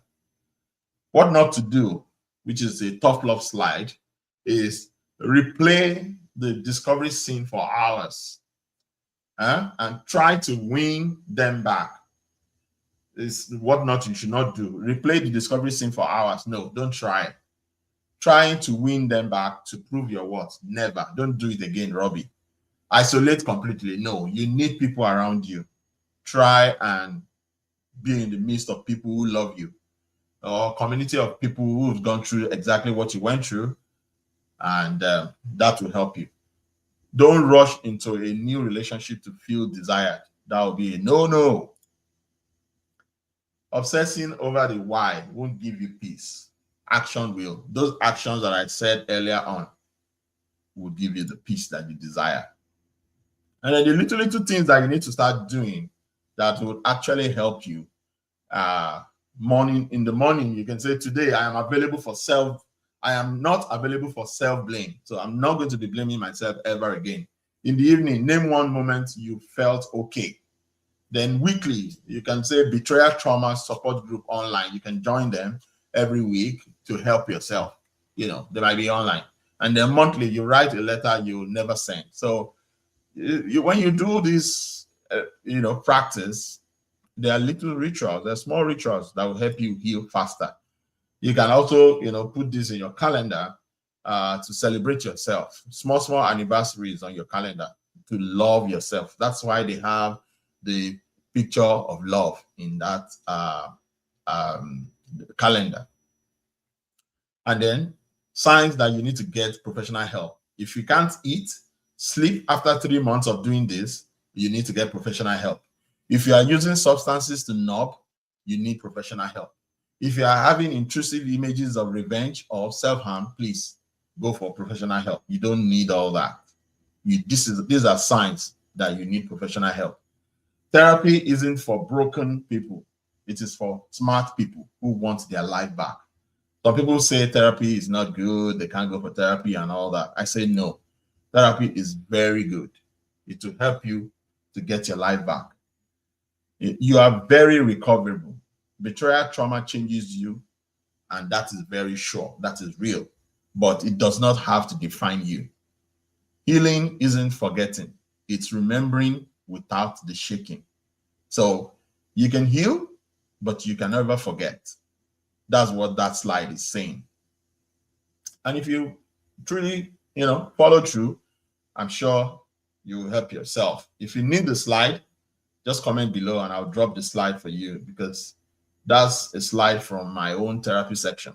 I got it from my therapy session. I'd gone through this experience and I was able to heal from it.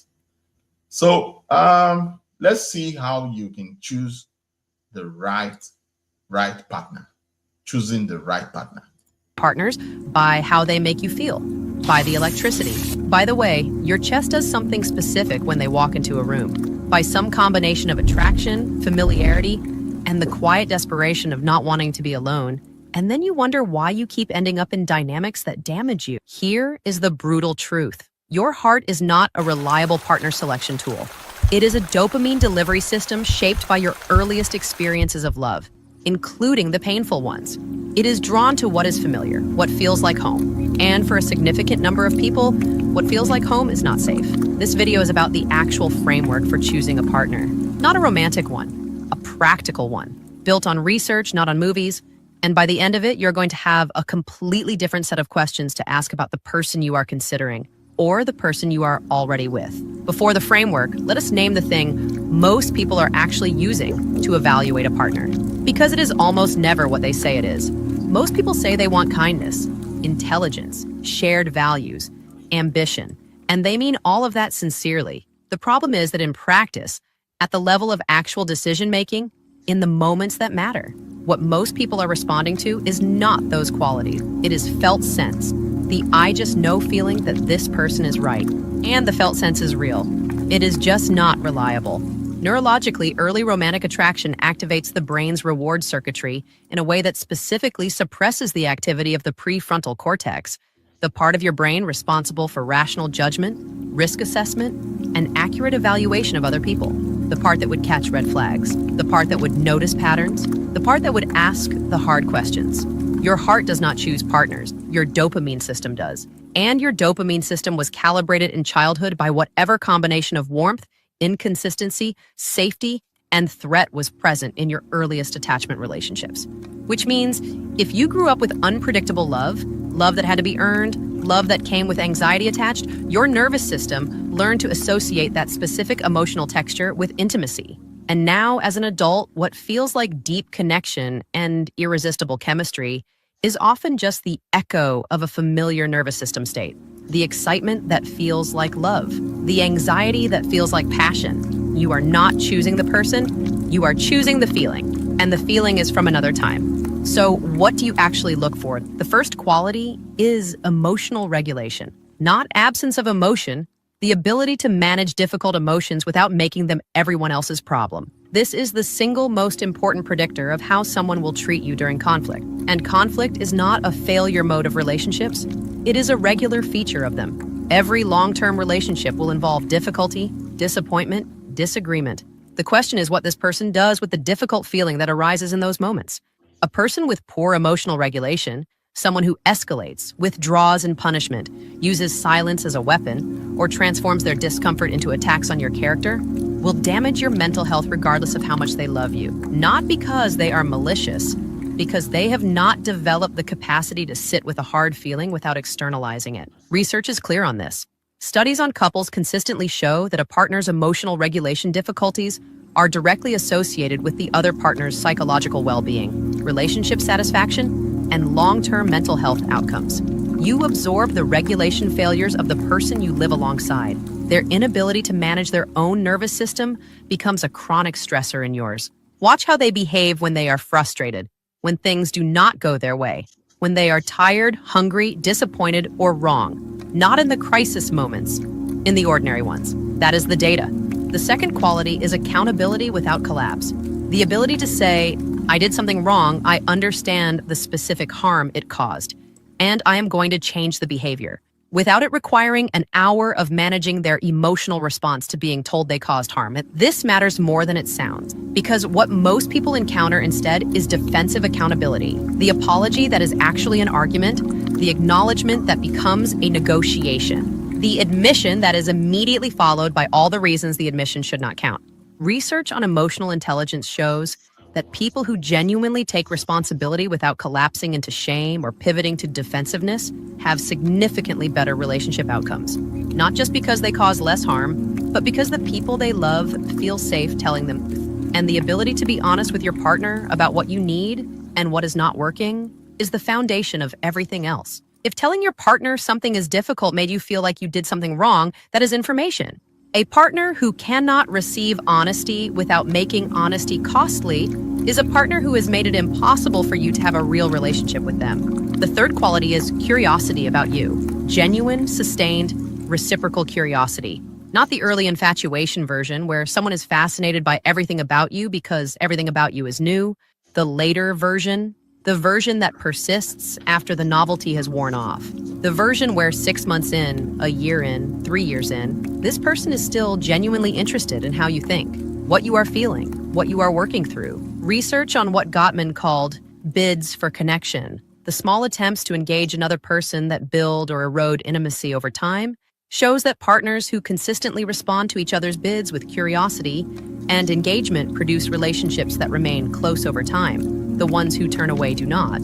But here is what to watch for specifically in the early stages. Not whether they are interested in you when you are interesting, whether they are interested in you when you are ordinary, when you bring up something small, something mundane, something that would require no effort to dismiss. How they respond to the small things is the best predictor of how they will respond to the large ones. The fourth quality is the capacity to sit with your emotions without fixing, dismissing, or fleeing them. Emotional validation, the specific ability to acknowledge what another person is feeling as real and legitimate without immediately correcting it, solving it, or minimizing it, is one of the most consistent predictors of psychological safety within a relationship. And psychological safety is not a soft concept. It is the specific state in which your nervous system can rest inside a relationship.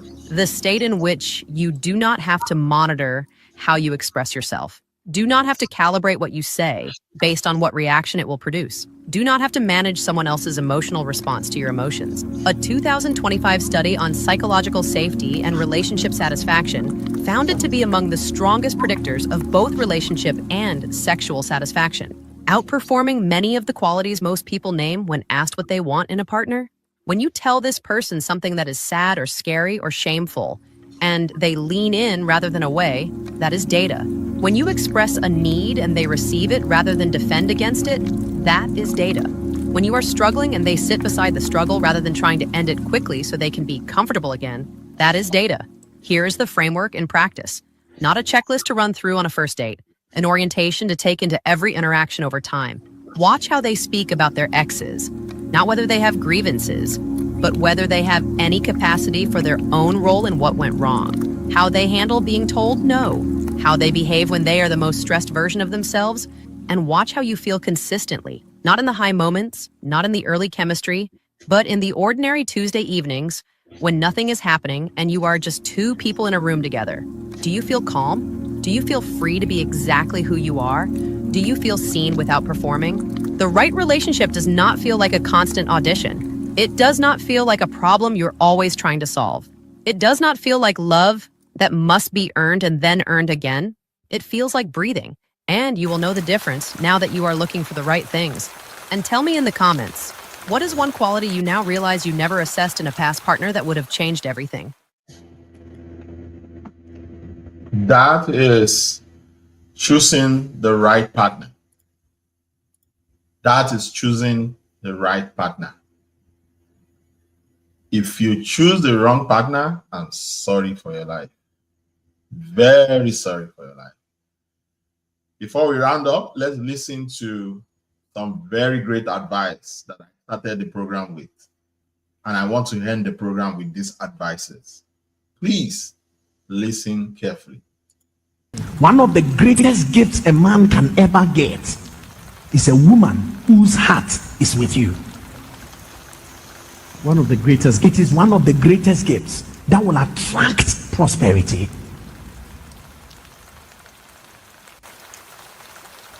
Wow. The person you choose as your life partner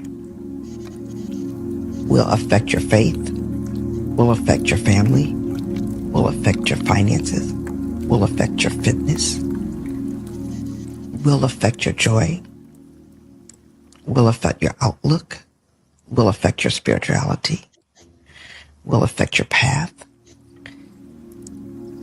I didn't realize that when I was younger, but someone said the most important decision you make in life is your life partner. Whoa. And after being with Ken for 30 years, I know what it's like to pick a bad life partner. I know what it's like to pick a good life partner. So in this moment, I would say your life partner. That's it. And Facts. Marriage is overwhelmingly unsuccessful. It is way more dangerous than skydiving. Yes, you die from the skydiving, but the chances of a catastrophic skydiving incident is like 0.0003, and one where you die is 0.00001. It's like very limited, the chances of dying from skydiving. Whereas the chances of divorce, again, 56% divorce rate. How many stay together who are unhappy and they just stay together because they don't give up half their stuff or for religious reasons or whatever? This is a technology with an unbelievably bad failure rate. The more people die from marriage or skydiving? Well, I think more people wish they were dead from marriage than skydiving. I think most people's sense of self, many people's sense of self dies as part of an unhappy marriage. Like, it's not a question of will you die. It's that you're alive and not living your life in a way that's enjoyable or in a way that's authentic to who you are. And I think a lot of people are doing that as a function of the choice that they made of marriage. And again, I'm not saying don't get married. But what I'm saying is, when someone says, I'm getting married, why is it impolite to say, why? Why? You're about to do something incredibly dangerous that fails so much of the time. Why not just say, why? I'm not saying, why would you do that? It's stupid. I'm saying, why? Because most people's answer doesn't make any sense. Well, because, I don't want to be alone. Wait, you have to get married to not be alone? Join a church group. I don't know. Join a baking squad. Join a softball team. You won't be alone. What does that mean? Well, I want to have, regular sex. Okay, I don't know that getting married is the solution to that.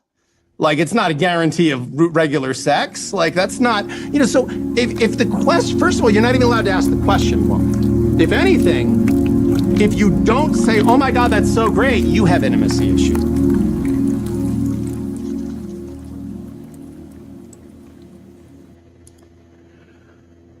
And lastly, Maiwa, I want to guarantee you that you are going home. Gagbe, you are on your way to Nigeria. Robbie, I congratulate you. Your pain has been vindicated. God has been on your side. I know you went to that broadcast, to that podcast innocently, to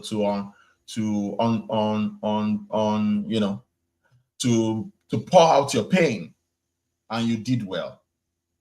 You did very well. You cried. You did everything. But Evan was listening to you when you were pouring out your pain. That same day that you poured out your pain, this lawyer came up with this story. Maiwa is on her way home. I can guarantee that she's been investigated right now. Congratulations to you, Robbie. You did well. But find a place to heal. And I know you heal because you're a good man. I think you truly love her. That is why you could pour out yourself so much. But listen to this lawyer who has vindicated you. This lawyer has vindicated you, and Robbie will soon be, Maiwa will soon be in Nigeria. That is why I know that karma is very powerful. Please don't hurt people. Don't hurt anyone. Don't use people. People who use people would always get their karma. Please listen to this lawyer. In increasing social media and financial vetting and community interviews. Although before this policy was announced, we have already been saying it on this program that if you are not a U.S. citizen, you need to be careful with your social media posts.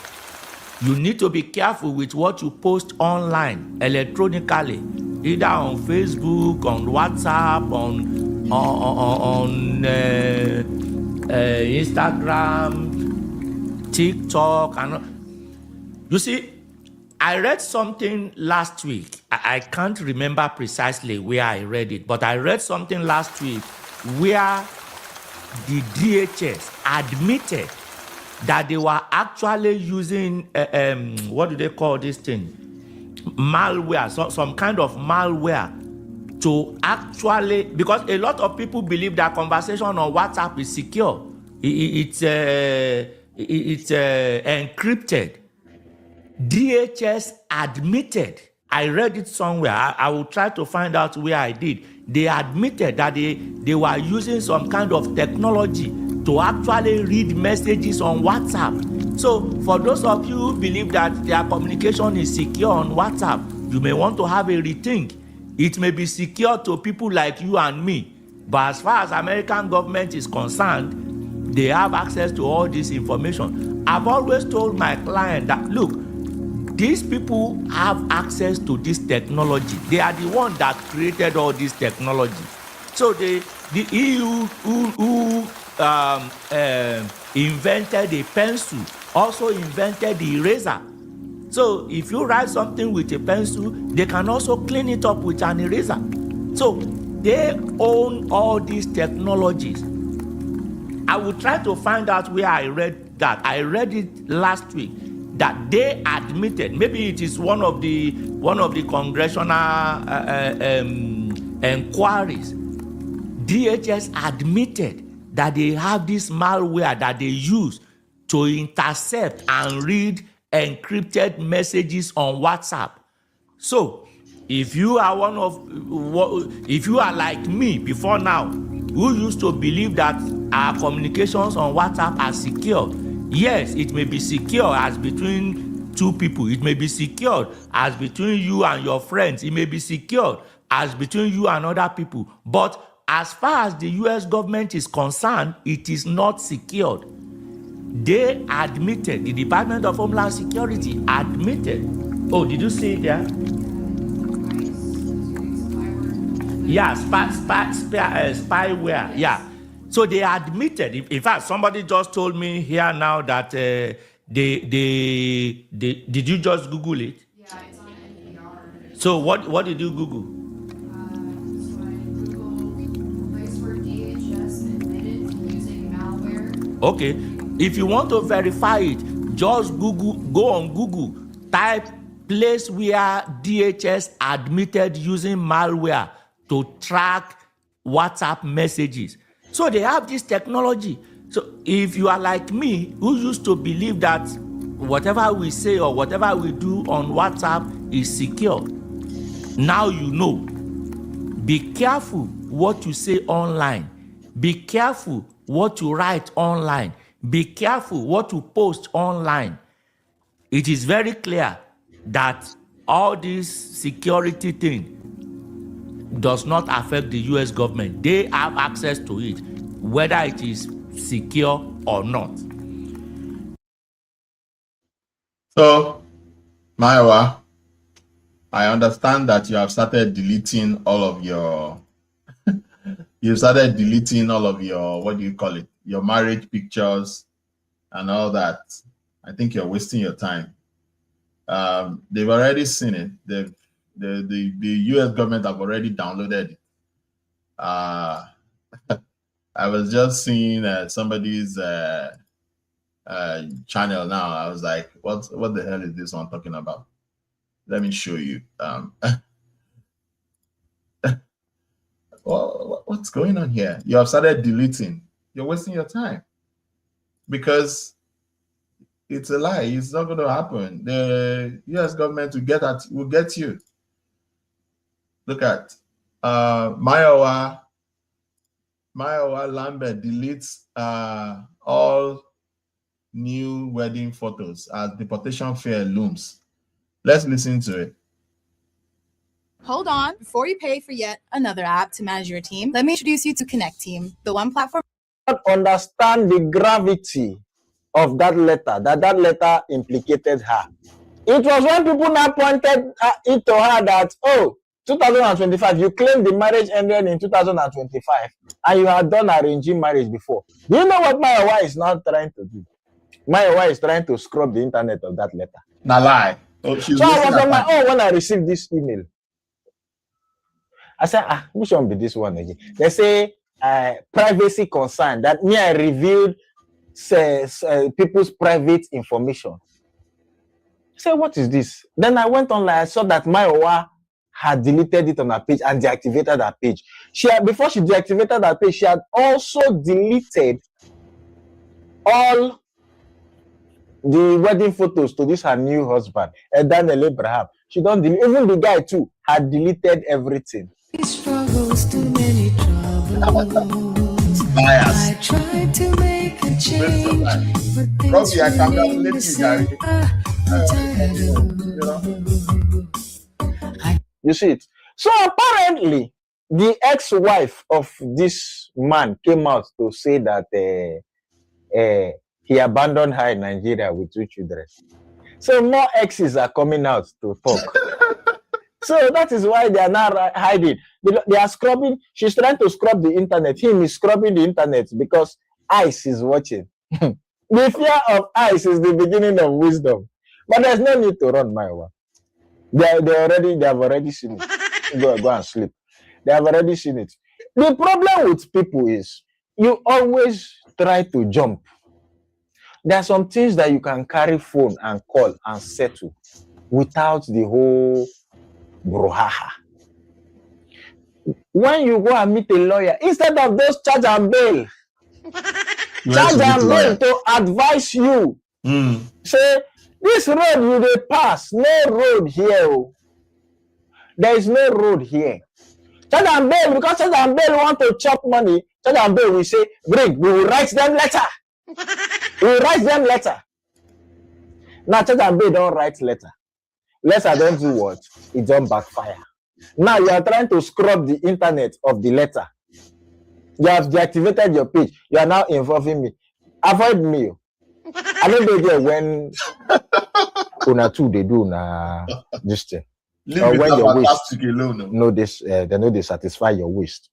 Because I saw a video of you where you were ranting that if husband or the knacking wife well is a problem. I saw old video. Look at the video now.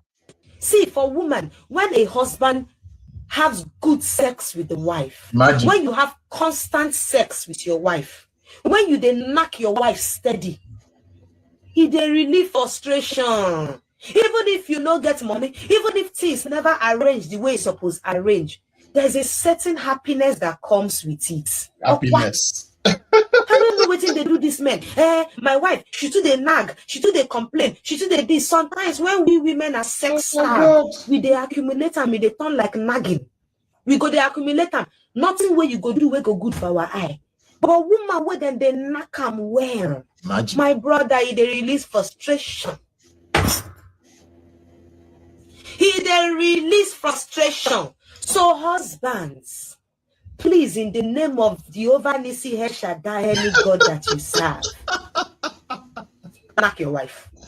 Knock your wife. And not just any knocking. See, so I was not there. I didn't help Robbie hold candle to see your kuma where to put it. And I was not a referee in your Kwegata. Whether Robbie knock you well or Robbie not knock you well. I was not there. Please avoid me. YouTube is saying they will take down the video if I don't delete. They said there is privacy concern in the video. Wait till I want to delete for the full video. What do I want to delete in the video? Do I delete all the letter parts or I leave it? But avoid me. I take God name, beg you. Anyway, my people, that is my wife for you. She's trying to get over the whole issue, but it's too late. Like the lawyer said, she's on her way home. For those of you that watched, thank you very much for joining me on the live. And those that are going to watch it much later, please like, comment. I will look forward to your comments. What do you think about Robbie? What do you think about the whole incident? And please be very careful what you post out there, especially when you're not a U.S. citizen. If you're not a U.S. citizen, even if you're a U.S. citizen, as long as you are not born in America, you stand the chance of losing it. Please be careful with the social media. Thank you so much for watching. This is where I will end the show. Thank you, and I'll see you much later. Bye. Be sure to like, subscribe, and press the notification bell. Goodbye.